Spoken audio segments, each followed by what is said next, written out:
हरे कृष्णा। ओम नमः शिवाय।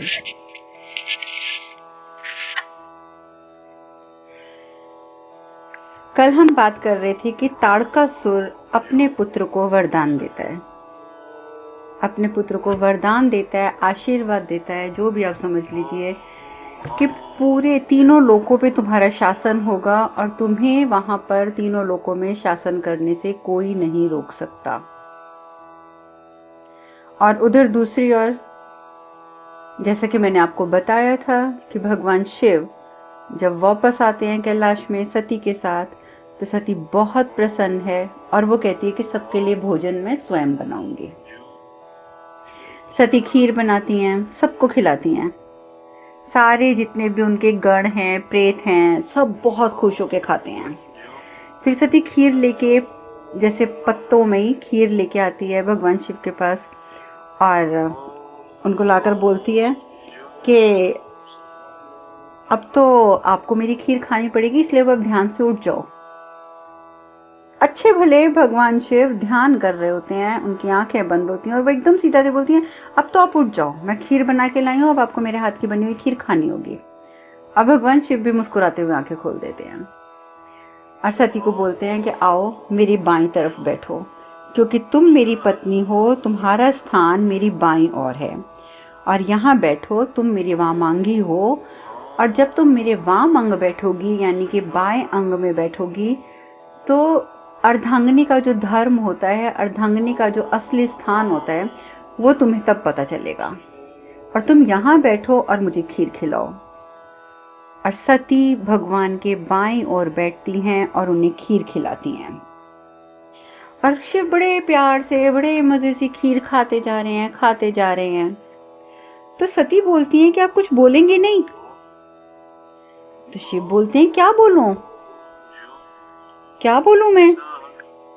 तो सती कहती है, वाह, मैं तो भूल ही गई थी, गलती तो मेरी है, मैं तो भूल ही गई थी कि मेरे पति तो भोलेनाथ हैं। उन्हें तो इस बात का भी ज्ञान नहीं है कि पति के बने खाने की तारीफ करनी होती है।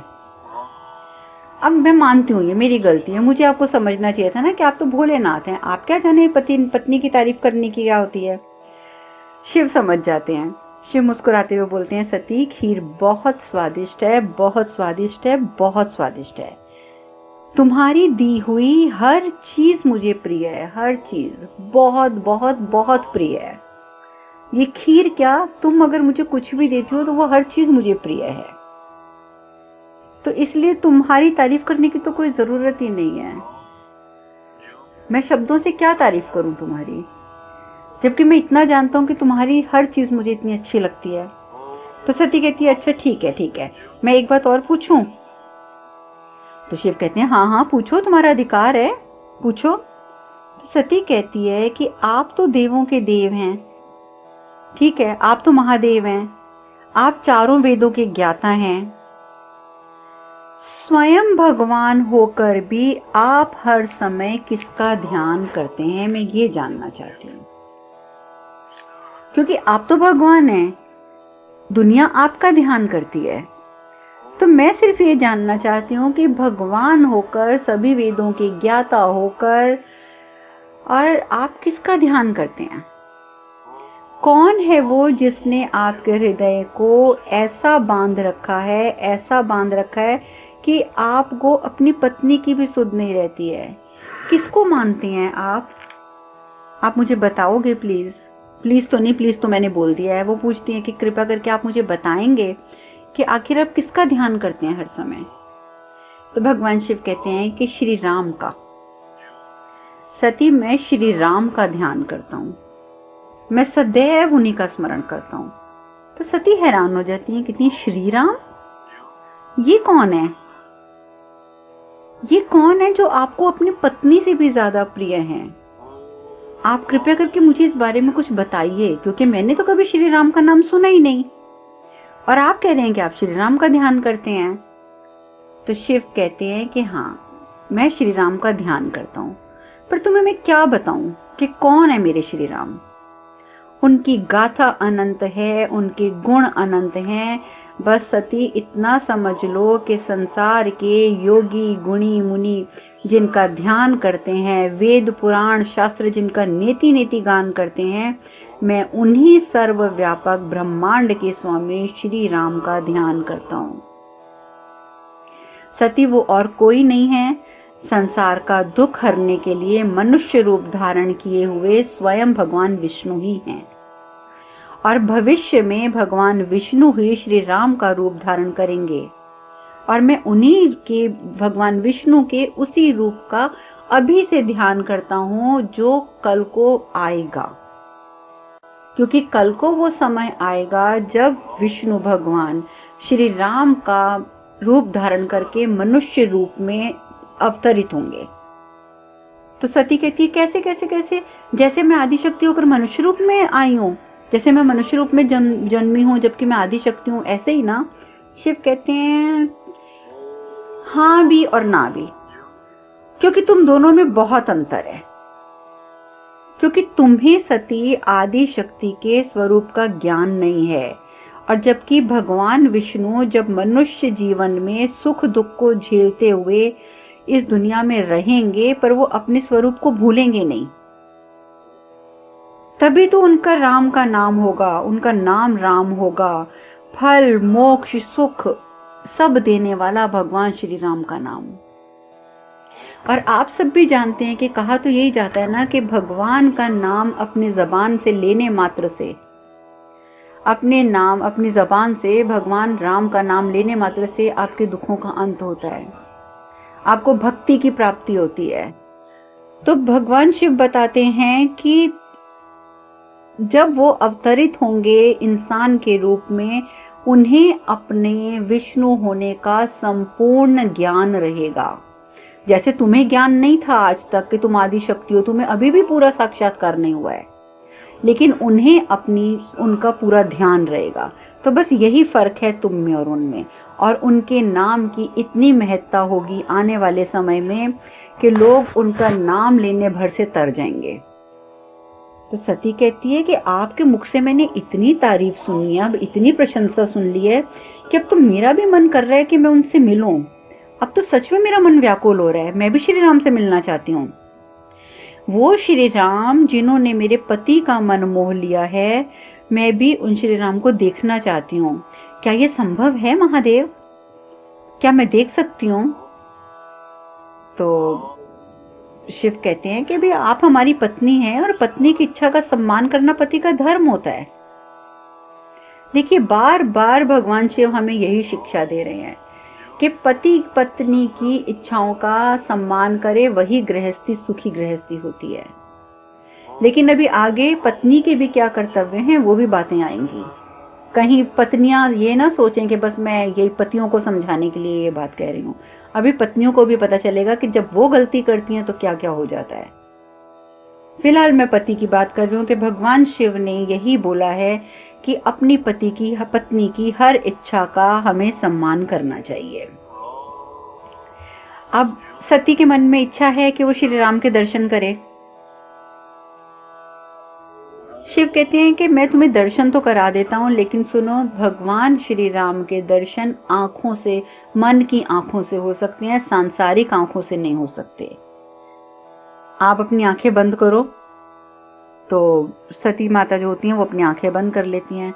भगवान शिव उनको अपने आसन पर बिठाते हैं। जैसे वो आसन पर बैठती हैं तो उनको वो दिव्य दृष्टि प्राप्त हो जाती है, जिससे भविष्य में होने वाली घटनाएं उन्हें वर्तमान में दिखाई देने लग जाती हैं। क्योंकि ये मैं आपको पहले भी बता चुकी हूँ कि भगवान के लिए भूत भविष्य वर्तमान ये सब कोई मायने नहीं रखता, सब कुछ एक है। तो सती को भी भविष्य में होने वाली वो घटनाएं नजर आने लग जाती हैं, और वो क्या देखती है कि बनवासी राम के रूप में राम जो भगवान श्री राम जो हैं वो वन में भटक रहे हैं, और जो बस शोर मचा रहे हैं। एक मतलब शोर नहीं मचा रहे हैं, एक हिरन के पीछे पीछे पीछे पीछे भागते जा रहे हैं। तो हिरन के पीछे भाग रहे हैं। फिर उसके बाद उससे नजर आता है सती को कि हिरन को तीर लगा, उसमें से आवाज आई सीते सीते लक्ष्मण लक्ष्मण, और फिर लक्ष्मण का आना, फिर लक्ष्मण जी आए हैं और फिर राम और लक्ष्मण जी वापस अपनी कुटिया में जा रहे हैं, तो वहाँ देखते हैं कि सीता माता नहीं है। उसके बाद श्री राम जो हैं वो जंगल जंगल में भटक रहे हैं, सीते सीते सीते।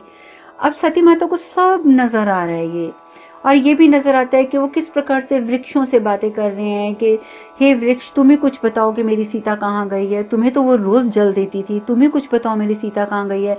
पक्षियों से पूछते हैं पक्षियों को कि पक्षियों तुम बताओ कि मेरी सीता कहाँ गई है, तुम तो हर समय उड़ते हो, इधर उधर विचरते हो, तुमने तो उसे कहीं जाते देखा होगा। तो इस प्रकार से सारा ये अपनी सीता को किस प्रकार से वो ढूंढ रहे हैं, विलाप कर रहे हैं, उनकी आंखों से आंसू निकल रहे हैं भगवान श्री राम की आंखों से, ये सब कुछ सती माता देखती है। सब कुछ वो सुनती हैं कि भगवान श्री राम लक्ष्मण से बात कर रहे हैं कि मैंने मना करने पर भी सीता मेरे साथ जबरदस्ती आ गई थी जंगल के कष्ट उठाने के लिए, वन के कष्ट उठाने के लिए।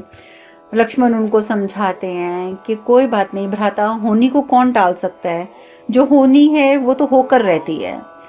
आप ऐसा उल्टा सीधा मत सोचिए, आप चिंतित मत होइए, हम सीता माता को ढूंढ लेंगे। राम कहते हैं नहीं लक्ष्मण नहीं, मैं अपना दोष जो है वो होनी के सिर पे नहीं मढ़ सकता। बस यही सब दृश्य देखकर भगवान शिव भी अपनी आंखें खोल लेते हैं, सती के हाथ पे हाथ रखते हैं तो सती की भी आंख खुल जाती है। तो सती देखती है कि भगवान शिव की आंखों से आंसू बह रहे हैं। सती बोलती क्या हुआ स्वामी, आपकी आंखों में आंसू? तो शिव कहते हैं कि राम कथा है ही इतनी दारुण सती, बंजर हृदय में भी करुणा को उपजा देती है, इतनी दुखदायी कथा है। तुम जानती हो कि अब आने वाले समय में जब भगवान विष्णु श्री राम के रूप में मनुष्य अवतार लेंगे, उस समय रावण नाम का एक राक्षस श्री राम की पत्नी का हरण करेगा और पत्नी के वियोग में व्याकुल हो जाएंगे मेरे श्री राम। बोलो सियावर रामचंद्र की जय। ये बातें भगवान शिव बोलते हैं। अब उधर ये भगवान शिव तो इतनी कथा सुनाकर अपने ध्यान में चले जाते हैं। उसके बाद भगवान शिव कहीं गए होते हैं और सती अपने अकेले बैठी होती है। अकेले बैठे बैठे सोचती है कि मैंने जो दृश्य देखे भगवान राम के, मुझे तो वो एक साधारण मनुष्य लग रहे थे। ऐसे साधारण मनुष्य जो मतलब एक पुरुष अपनी स्त्री के विरह में रो रहा है तो उसे अजीब सा लगता है। वो इंतजार करती है भगवान शिव जब वापस आते हैं तो वो भगवान शिव को यही कहती है स्वामी महादेव आप मुझे बताइए, मेरे मन में एक शंका है। मुझे तो श्री राम जो हैं वो एक साधारण इंसान लग रहे थे, क्योंकि अगर श्री राम भगवान होते तो क्या पत्नी के विरह में इस तरीके से रोते? और अगर वो भगवान हैं तो फिर वो मोहजाल में कैसे फंस गए? ऐसे मोहजाल में कि पत्नी का हरण हो गया और वो रो रहे हैं। और दूसरी बात, भगवान की पत्नी को एक राक्षस कैसे हर सकता है? मुझे सब कुछ समझ नहीं आ रहा महादेव, ये सब कैसे घटेगा? ये क्या घटनाक्रम होगा? अगर वो भगवान है तो ये सब कुछ क्यों? तो ये सब क्या है, आप मुझे बताइए। तो भगवान शिव कहते हैं कि यही तो श्री राम की लीला होगी सती, इसी को लीला कहते हैं। रावण को ब्रह्मा से वरदान मिलेगा कि उसकी मृत्यु केवल और केवल इंसान से होगी, और रावण के वध के लिए सीता का हरण और मनुष्य बनकर भगवान विष्णु का आना ये जरूरी है। ये सारे घटनाक्रम मैं तुम्हें पहले भी बता चुका हूं सती के इस संसार में जो कुछ होता है उसके पीछे कोई ना कोई उद्देश्य अवश्य होता है, और कई बार भगवान को वो घटनाक्रम खुद बनाने पड़ जाते हैं किसी स्पेसिफिक उद्देश्य की पूर्ति के लिए। मेरे श्री राम इसलिए इंसान के रूप में आएंगे। सती कहती है किंतु सच बताऊं तो मुझे अभी भी विश्वास नहीं हो रहा है, क्या मैं श्री राम की परीक्षा ले सकती हूँ? हे भगवान, शिव को गुस्सा आ जाता है, कहते हैं सती तुम भगवान की परीक्षा लोगी? भगवान परीक्षा से परे होते हैं और तुम मनुष्य होकर उनकी परीक्षा लेने की बात सोच भी कैसे सकती हो? क्या मेरा कहना पर्याप्त नहीं है कि राम भगवान हैं? सती कहती है तो क्या मैं आपसे एक और प्रश्न पूछ सकती हूँ? तो शिव कहती हैं पूछो।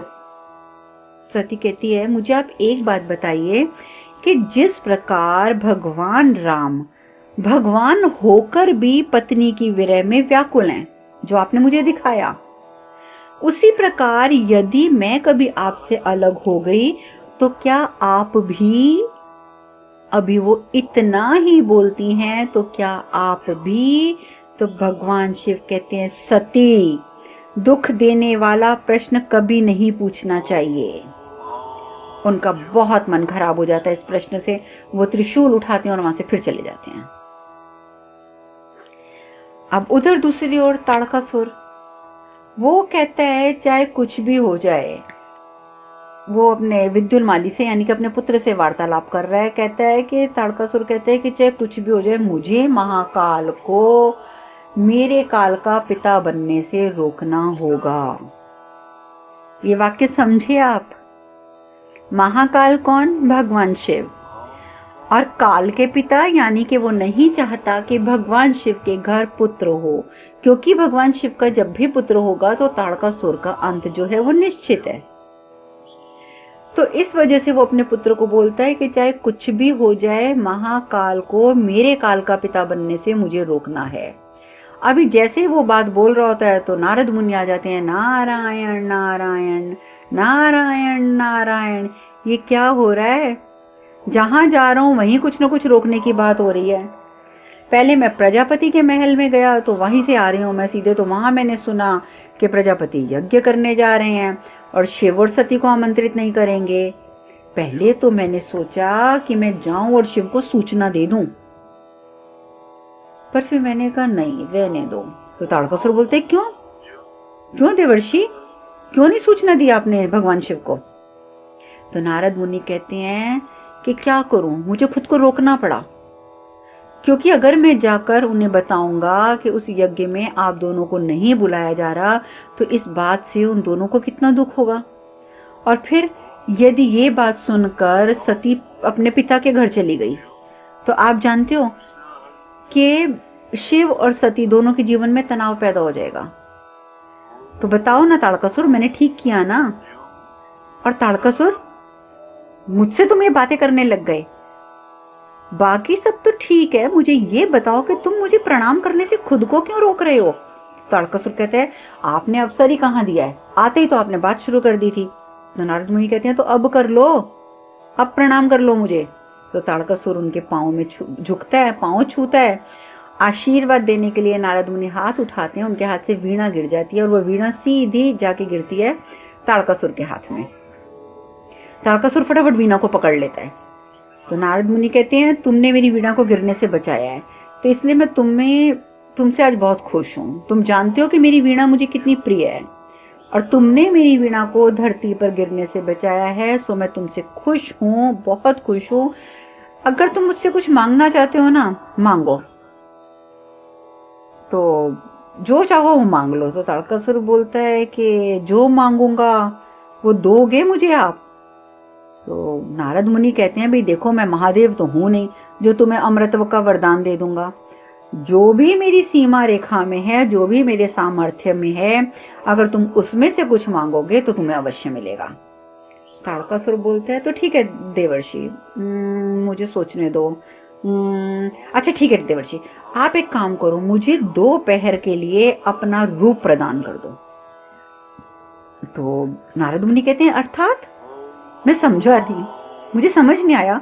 ताड़कासुर कहता है मैं कह रहा हूं कि 2 पहर के लिए आप मुझे नारद बना दो। जो आप हो ना नारद मुनि, आप मुझे 2 पहर के लिए नारद बना दो। तो नारद मुनि कहते हैं बस? कहता हाँ हाँ, मुझे बस यही चाहिए। तो नारद मुनि कहते हैं चलो ठीक है, ये लो, दिया मैंने अपना रूप, तथास्तु।